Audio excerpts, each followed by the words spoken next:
अस्सलाम वालेकुम। मैं डॉक्टर ग़ुलाम अब्बास आपसे मुखातिब हूँ और आप विजुअल आर्ट्स एंड कल्चर देख रहे हैं। आज हम उर्दू राइटिंग की उर्दू खूबसूरत लिखाई के लिए दूसरी एक्सरसाइज जो है वो कर रहे हैं, जिसमें हम हुरूफ़ तहज्जी लिखना सीखेंगे। आपको याद हो पिछली वीडियो जो थी उसमें हमने जो एक्सरसाइज नंबर 1 कहलाती है उसमें हमने कुछ लाइनों की प्रैक्टिस की थी जिनको वार्म अप सेशन के तौर पे लिया गया था। जबकि आज जो है अल्फ़ाबेट्स की उर्दू हरूफ तहज्जी जो हैं उनकी पहली एक्सरसाइज है। तो हम शुरू करते हैं।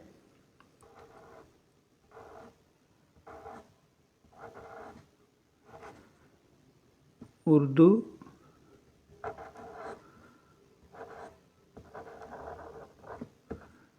हरूफ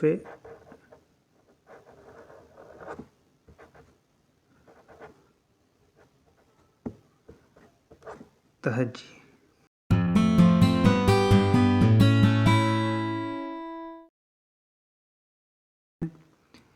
तो सबसे पहले अलिफ बे, बिल्कुल स्ट्रेट लाइन अलिफ की, और ये मद हल्के से खम के साथ। बाज़ औक़ात जो है वो लोग यूं करके भी बनाते हैं, यूं करके भी जल्दी में, लेकिन ये गलत है। इस तरह से नहीं करना है। ये बिल्कुल खम जो है प्रॉपर खम देना है। उसके बाद बे, ये एक नुक्ता डॉट लगा सकते हैं आप। पे, 3 नुक्ते। ते, टे और से। इसमें जो है जो सीखने वाली चीज़ है वो एक तो ये है कि अलिफ की बिल्कुल स्ट्रेट लाइन है और मद हल्के से खम के साथ आ रही है। उसके बाद बे जो है स्ट्रेट लाइन और दोनों तरफ से ऊपर थोड़ा थोड़ा उसको कर दें।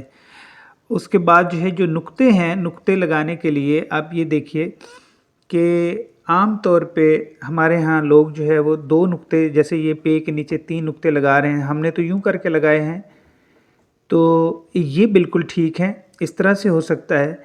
एक नुक्ता लगाना हो तो सम टाइम जो है वो लोग यूं करके लगा देते हैं, एक लाइन लगाते हैं, ये गलत है। इस तरह से नहीं करना है। 2 नुक्ते जो हैं उनके लिए भी आप बाज़ औक़ात लोग जो है वो ये लाइन लगा देते हैं, तो ये भी गलत है। इस तरह नहीं करें। प्रॉपर जो है वो 2 नुक्ते हल्के से खम के साथ, जैसे कि आप देख रहे होंगे स्क्रीन के ऊपर। और उसके बाद जो है वो ये भी कर सकते हैं कि हम डॉट यूज़ करें, ये, या अगर से के नुक्ते ऊपर लगा रहे हैं तो यूं करके यूज़ कर लें। लेकिन ये काफ़ी टाइम टेकिंग एक्सरसाइज है ये डॉट लगाने वाली, इसलिए थोड़ा सा जल्दी में राइटिंग में फ़्लो लाने के लिए जो है अगर 2 नुक्तों को जोड़ दें तो भी कोई हर्ज नहीं है। सम टाइम 3 नुक्ते लगाने हों तो लोग बाज़ वक़्त यूं भी कर देते हैं जल्दी में, ये भी गलत है। या यूं कर देते हैं, ये भी गलत है। पढ़ा तो जाता है फिर भी, लेकिन वो बड़ा मुश्किल से पढ़ा जाता है। तो इसमें जो नोट करने वाली चीज़ है ओवरऑल, इसमें आप देख रहे हैं एक इमेजिनरी लाइन जो है वो हर हरफ के बीच में से चल रही है, और जो एरो के निशान हैं वो बता रहे हैं कि लाइन जो है वो कहाँ से स्टार्ट हो रही है, उसका फ़्लो किस तरह से और कैसे जा रही है। तो ये बिल्कुल जो है वो इसी तरह से हम इसको कोशिश करें। ये इमेजिनरी लाइन जो कि हरफ की या लफ्ज़ की फॉर्म को वाज़े कर रही है, क्योंकि हमें कैलीग्राफिक फॉर्म नहीं चाहिए, हमें हरफ की जो है इतनी सी फॉर्म काफ़ी है जो पहचान करवा सके। तो उसके बाद देखते हैं जीम चे, हे खे, ये जैसे जीम,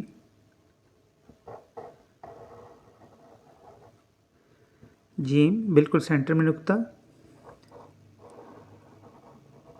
चे,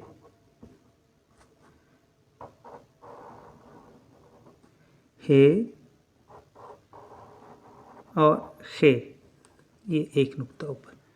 अच्छा, इसमें जो है वो आप देखें जीम की जो है वो ये स्टार्ट करते हुए 2 तरह से फॉर्म आ रही हैं, जो फॉर्म की लाइन हम देख रहे हैं।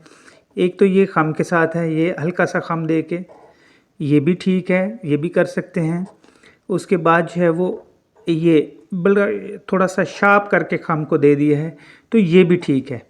मेरे ख्याल में अगर नॉर्मल राइटिंग में हम इसको यूज़ करें जो शार्प खम के साथ है, शार्प टर्न के साथ है, तो मेरे ख्याल में वो ज़्यादा इफ़ेक्टिव रहेगी। वो जल्दी रिकग्नाइज़ करा सकती है कि ये क्या लिखा है, क्या लिखने की कोशिश की जा रही है। उसके साथ जो है वो आगे दाल डाल, ये दाल डाल, ये ऊपर तोय। ये तोय जो है छोटी सी, ये हम आगे जाके ज़रा मैं इसको डिटेल में बताऊंगा कि ये तोय जो है ये किस तरह से लिखी जाएगी। जाल एक नुक्ता और रे अड़े जे और ये यूं करके, ठीक है जी। तो इसमें आप नोट कीजिए दाल का जो है वो जो इमेजिनरी लाइन आप देख रहे हैं वो बिल्कुल राउंड है, बड़े मज़े का अच्छा सा सर्कल बना हुआ है ये। तो सम टाइम जो है वो लोग इसको शार्प टर्न भी बना देते हैं यूं, ये गलत है, ये नहीं करना। कोशिश करें कि बिल्कुल इसी तरह से जो है वो राउंड ही रहे। उसके बाद जो है वो रे है, रे लोग जो है वो यूं भी बना रहे हैं, जो स्लाइड सा एक कर्व आ रहा है, ठीक है। उसके बाद जो है वो टर्न को थोड़ा सा शार्प कर लें तो यूं भी चलेगा, ठीक है। ये दोनों तरह से ठीक है, इसमें कोई इशू नहीं है। तो ये दाल जो है ये शार्प टर्न वाली, ये इसको अवॉइड किया जाए, ये ना बनाई जाए। उसके बाद जो है वो सीन शीन, सीन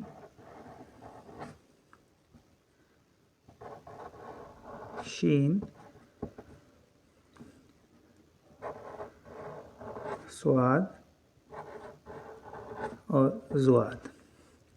अब इसमें जो नोट करने वाली चीज़ है सीन शीन स्वाद जुआद में, वो सीन के शोशे हैं। शोशे जो हैं वो फॉर्म में जो है वो यूं दो तरह से बनते हैं, एक तो यूं भी बनते हैं, ये भी ठीक है, और उसके बाद जो है वो ये बनाते हैं लोग, ये भी ठीक है, दोनों तरह से ही ठीक है।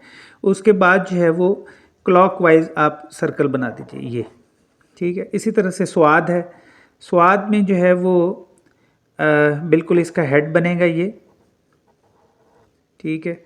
और इसके साथ जो है वो थोड़ा सा जो है वो ओवल शेप में बनेगा, या कह लीजिए जैसे तरबूज का बीज होता है, ये उसकी शक्ल है यूं करके, ये कोई इतना मुश्किल नहीं है। उसके बाद जो है वो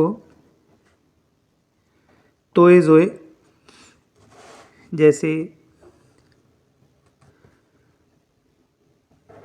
तोए जोए, ये नुक्ता एन और गैन, गैन का एक नुक्ता। अच्छा, इसमें जो है वो तोए, तोए जो है लिखने के लिए एक तो अलिफ है बिल्कुल स्ट्रेट, और उसकी एज के ऊपर जो है ये जो हमने वो एक तरबूज के बीज की शक्ल का हमने वो बनाया था ओवल शार्प एज के साथ, वो हम बना देंगे ये। तो जोए के लिए इसके ऊपर आप नुक्ता लगा सकते हैं ये। जबकि एन जो है, एन की फॉर्म की लाइन जो है वो तो अगर देखी जाए तो वो यूं करके बन रही है, ठीक है। लेकिन हम इसको नहीं लेंगे, इसकी ज़रूरत नहीं है, हम सादा रखें उसको थोड़ा सा, और ये बिल्कुल ये वाली फॉर्म जो है वो सबसे ज़्यादा इफ़ेक्टिव है, इसी को यूज़ किया जाए।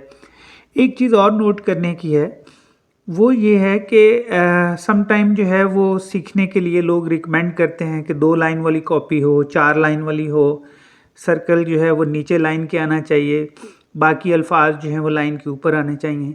तो मेरे ख्याल में ये आपकी पर्सनल अंडरस्टैंडिंग है, और थोड़ा सा आपका एक्सप्रेशन है या लिखने का स्टाइल भी डेवलप होता है। तो मेरे ख्याल में राइटिंग का ताल्लुक जो है वो चूँकि रीडेबिलिटी से है, कम्युनिकेशन से है, ताकि आपका मैसेज जो है वो कम्युनिकेबल हो इजीली, और आपकी तहरीर जो है वो रीडेबल हो आसानी से। जबकि ख़ताती जो है वो डिफरेंट होती है, उसमें खूबसूरत लफ्ज़ के लिखने और देखने से ताल्लुक़ है, विजुअल प्लेजर से मतलब होता है। तो इसमें थोड़ा सा मार्जिन मिलना चाहिए, तो इतना ज़्यादा स्ट्रिक्ट नहीं होना चाहिए। हाँ, अलबत्ता ये है कि अगर आपका हाथ जो है इस तरह से सेट हो जाता है कि कुछ हरूफ जो हैं वो लाइन के नीचे आएँ, जैसे सर्कल्स हैं, तो आप ला भी सकते हैं, और अगर नहीं भी आएँ तो कोई इतनी टेंशन लेने की ज़रूरत नहीं है, क्योंकि असल मकसद जो है इसका वो अच्छे तरीके से आसानी के साथ पढ़ना है। तो इसके बाद जो है वो हमारे पास आएंगे फे काफ, ये फे, इसी तरह से ये काफ,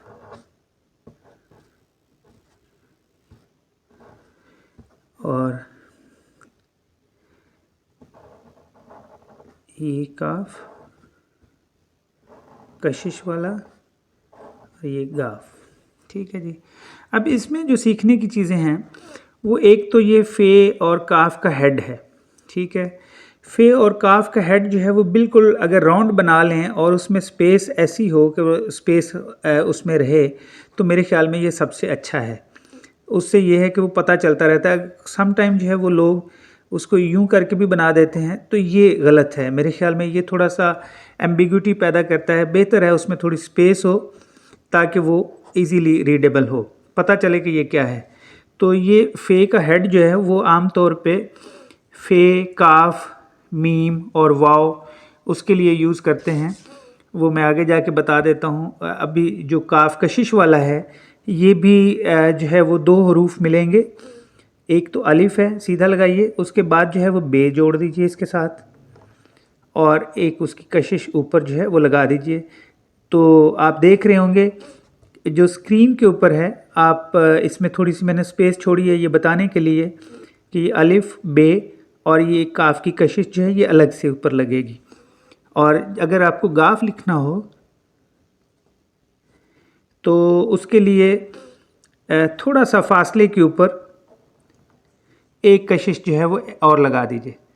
तो कोशिश करें कि इन दोनों के बीच में स्पेस रहे, ये नहीं हो कि बिल्कुल क्लोज हो जाएं जैसे ये है, तो ये भी जो है वो एम्बिग्यूटी पैदा करती है, या समटाइम साथ मिल जाएगा तो ये गलत है।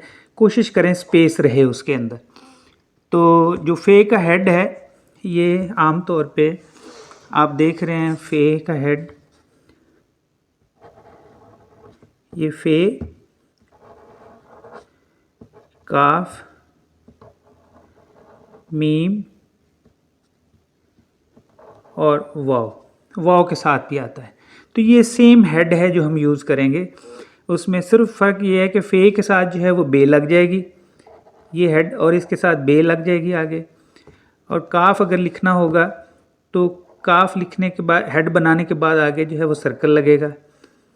ठीक है, और इसी तरह से मीम है तो यही हेड बना के आगे अलिफ थोड़ा खींच के अलिफ नीचे की तरफ आ जाएगा। जो आधा कोशिश करें लाइन के ऊपर हो, आधा नीचे आ जाए तो बहुत ही अच्छा है। और वाव जो है वो हेड बना के तो उसके बाद आप रे लगा सकते हैं, ये इस तरह से वो वाव बन जाएगी। और इसके बाद जो है वो मीम का अलबत्ता डिफरेंस जो है वो हमें थोड़ा सा जहन में रखना होगा। मीम जो है वो दो तरह से लिखी जा सकती है। एक तो ये जो फ़े के हेड के साथ है, और दूसरा जो है वो समटाइम जल्दी में यूं भी लिखते हैं। ठीक है, जैसे कलम की मूवमेंट चलती है तो बिल्कुल उसी तरह से हम लिख सकते हैं। तो ये भी ठीक है, ये दोनों ही सही हैं, इन दोनों में कोई प्रॉब्लम नहीं है। तो यानी फ़े के हेड वाली जिसमें राउंड हो और सर्कल हो और स्पेस नज़र आ रही हो वो भी ठीक है, और उसके बाद जो है ये मूवमेंट है, ये देखिए, ये भी ठीक है। दोनों तरह से हम बना सकते हैं उसको। उसके बाद जो है वो हे और हमज़ा। हे जो है वो आम तौर पे ये आइडियली जो बन रही है हमारे पास फॉर्म के हिसाब से, जो इमेजिनरी लाइन आप देख रहे हैं उसके हिसाब से, तो ये एक छोटा सा सर्कल है। जबकि इसकी शेप को थोड़ा सा वाज़ेह करने के लिए अगर हम, ये एम्बिग्यूटी पैदा कर सकती है कि ये क्या लिखा है, ज़ीरो है क्या है, तो हम कोशिश करें अगर ये जो इसके एज हैं इनको क्रॉस कर दें तो ये सबसे आसान हो जाएगा। जैसे अरबी वगैरह में हे लिखी होती है, तो थोड़ा सा अगर हम इसको ले लें तो ये बिल्कुल जो है वो वाज़े कर देती है कि हम क्या लिख रहे हैं।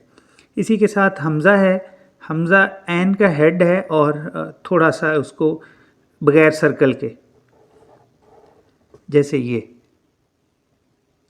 लाइन के ऊपर ही रहेंगे।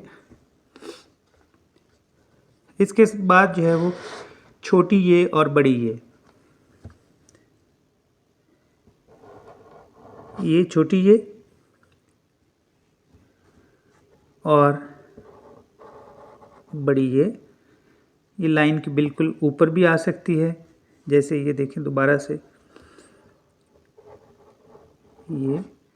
ये बिल्कुल जो है वो सर्कल है और दो सर्कल भी कह सकते हैं इनको।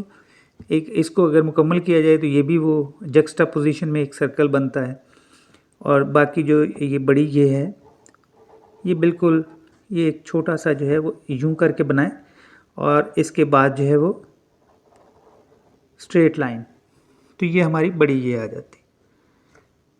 तो लेकिन इस सारे इसमें प्रैक्टिस में एक चीज़ आप जहन में रखिएगा कि स्पीड जो है वो काम की वो बहुत अहम है। स्पीड जो है वो ख़ास तौर पे जब आप प्रैक्टिस कर रहे हैं तो वो आप आराम से लिखिए ताकि आपका हाथ जो है वो सेट हो जाए कि किस तरह से कौन से हरूफ को लिखना है और आहिस्ता आहिस्ता जब आपका हाथ सेट होना शुरू हो जाएगा उसके बाद आप स्पीड अप उसको कर सकते हैं। तो इसके साथ ही हमारी आज की जो एक्सरसाइज ये ख़त्म होती है। हमारे चैनल को सब्सक्राइब करें, लाइक करें, शेयर करें ताकि हमारी आइंदा आने वाली वीडियोस जो है वो तवातर के साथ आप तक पहुंचती रहें। आपका बहुत शुक्रिया।